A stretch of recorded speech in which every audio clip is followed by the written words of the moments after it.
Magandang araw Pilipinas, live tayo dito sa Jose Rizal Coliseum dito sa bayan ng Calamba sa lalawigan ng Laguna. At nandito tayo ngayon live na nagulat sa inyo kaugnay dito sa nangyayaring isinasagawa nila na regional convention. Ito ng mga saksi ni Jehovah at aalamin natin ang ilang pa mga detalye kaugnay sa okasyon na ito.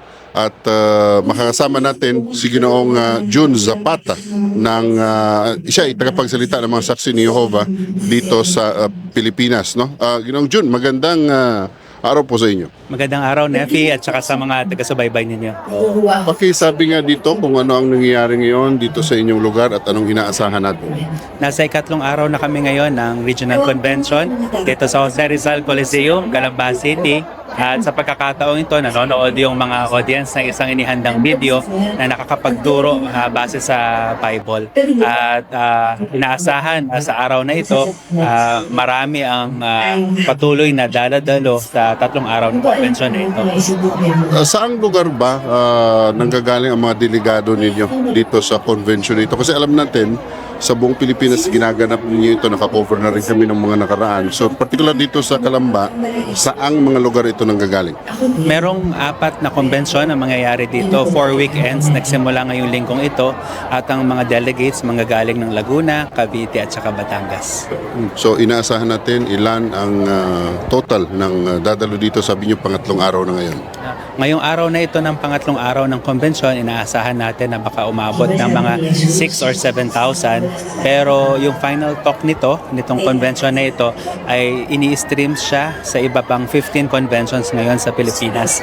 Kaya kahapon umabot ng 38,000 ang naka-cook up, pati yung live dito para sa final talk. At sa 4 na araw na convention, inaasahan ng mga 25,000 o 4 na linggong convention, inaasahan na 25,000 ang mga total attendance. Sa tuwing nagko-cover kami ng inyong convention, Mr. Zapata, parang meron kayong mga theme or tema na iba-iba taon-taon, no? Ngayon nakita namin walang hanggang kaligayahan. Tama ba ito? Para saan ito? Tama yung sinabi nyo, Nefi. Walang hanggang kaligayahan yung tema para sa taong ito. Kasi sa panahon natin ngayon, totoo naman maraming bagay na nagpapasaya sa atin, pero marami ring bagay na nagpapalungkot sa atin. Dito pinag-uusapan, ano ba talaga yung pinagmumulan ng kaligayahan na nagtatagal? Na bagaman may problema, ay patuloy pa rin tayong nagiging masaya.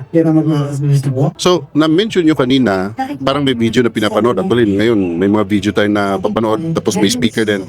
Yung parang highlight ba dito? Kasi nung nakaraang taon, nung cover kami, may pinablast kayo for the first time yung episode 1, 2, 3 sa buhay ni Jesus Christ. Ngayon, kung hindi kami nagkakamali, ay meron din. Ano bang aasahan natin doon? Ano bang ipapalabas sa buhay ni Jesus Christ doon? Yeah, tama ka, katunayan yan. Yung episodes 4 and 5, pinalabas na nung Friday tsaka Saturday. Ngayon, ipapalabas naman yung episode number 6. At maraming magagandang parte ng buhay ng Panginoong Jesus na ipini-feature dito. Kasama na yung mga turo niya sa bundok, yung sermon sa bundok na kilala natin. Makikita rin natin yung iba't ibang himala na ginawa niya sa Bible. Lahat ito ay kinuha dun sa 4 na ebanghelyo sa Biblia. Sa Zapata, napansin ko lang, mula pagkapanganak kay Jesus Christ hanggang sa lumakas. Ano to, mukhang inaasahan yata natin ang buong buhay ni Jesus Christ. Gagawa nyo ng pelikula, ano ba yun? Tama kayo. Sa katunayan, itong serye na to ay 18 episodes all in all. Hanggang ngayon ay nasa episode 6 na tayo ngayon. At sa mga susunod pang convention, sa mga susunod na taon, ilalabas din yung iba pang mga natitirang episodes nitong serye na ito. Mukhang inaabangan natin yung mga kakaibang mga... Kasi ang alam namin ito Mr. Zapata, napansin namin yung ilan sa mga video ninyo, diba, tungkol sa buhay ni Jesus Christ, parang kakaiba sa mga nakasanayan na natin na mga palabas o pelikula tungkol sa buhay ni Jesus Christ.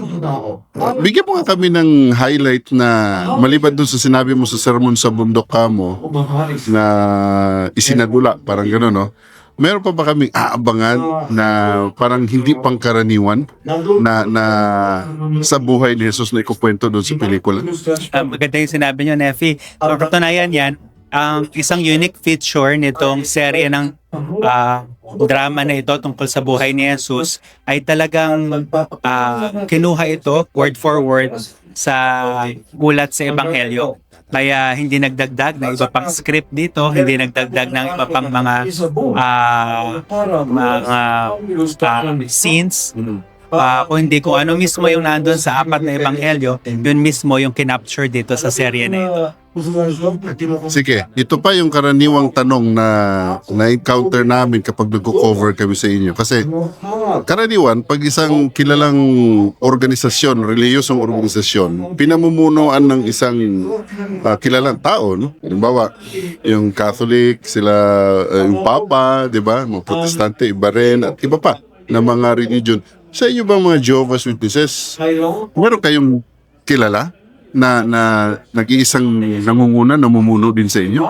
Ang mga saksi ni Jehovah, sinusunod namin yung pattern ng first century Christians. Siyempre, ang first century Christian sa Bible, ang leader ng Christian congregation ay si Jesus Christ. Pero dito sa lupa, gumamit siya ng isang lupon ng mga elders o tinatawag natin na governing body. Kaya sa mga saksi ni Jehovah, ang kinikilala namin na si Jesus Christ, yung pumapatnubay sa organization, at ginagamit niya yung mga governing body na ngayon ay nasa United States sa aming world headquarters sa Warwick para pangunahan at i-organize yung gawain ng mga saksi ni Jehovah sa buong mundo. Ano to, iba-ibang lahi? Opo, at sa katunayan ay iba-iba rin yung edad nila at lahat sila ay nagtutulong-tulong para magawa yung aming goal katulad ng Panginoong Yesus, yun yung may pangaral ang maputing balita sa buong lupa. So, may marami sila, hindi isa. Tama po, marami po sila. Ayun. Okay. Isa pang interesting na itatanong namin sa inyo, kaugnay dito sa ginagawa ninyo na convention sa buong Pilipinas. Ibig bang sabihin, tulad ng mga nakaraan, iba't iba din ang lingwahe na ginagamit dito. May nadagdag ba? Magandang tanong yan. At sa katunayan, ngayong serye ng convention na ito, merong 15 languages. At ang isa dyan, yung Ibaloy. Kasama rin dyan yung Kankanae, Tinakianon, Itawid. Ito yung mga regional languages na isinama sa regional convention ngayon. So yun, pang north yun, no? Mga Itawid, ano sa Ibaloy. Ibaloy na norte, ano? Yung Inakianon naman sa Aklan yan. Okay, sige. Kailan ito nag-start at kailan magtatapos? Nagsimula itong series ng convention nung first week ng June at magtatapos ito sa first week ng September. Pero meron pa sa huling bahagi na October hanggang November yung aming namang international convention. So pag sinabi international, may iba't ibang lahi yun. Totoo, iba't ibang lahi. Inaasahan na marami mula sa iba't ibang mga bansa ang darating para sa aming international convention. Mr. Zapata, nasa inyong pagkakataon para i-invite ang mga viewers natin na susunod pa ng mga ng mga series ninyo.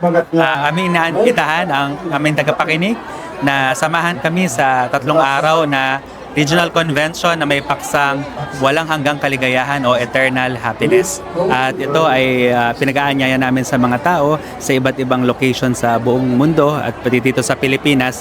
Makikita nyo siya sa jw.org about us, tapos click nyo yung convention, mahanap nyo yung wika at lugar at saka yung petsa ng bawat convention. Maraming salamat, Mr. Zapata. Maraming salamat din sa inyo. Ayun, so tama-tama lang yung ating interview kay Mr. Zapata at nagkakantahan na sila dito. Yan po ang ating live coverage dito sa Jose Rizal Coliseum dito sa Calamba, Laguna. Ito po si Nep Castillo nag-uulat para sa Bravo News Nationwide. Yan ang ating Bravo Balita. Salamat sa panonood. Follow at subscribe at like na po kayo sa aming Facebook, YouTube at TikTok channel.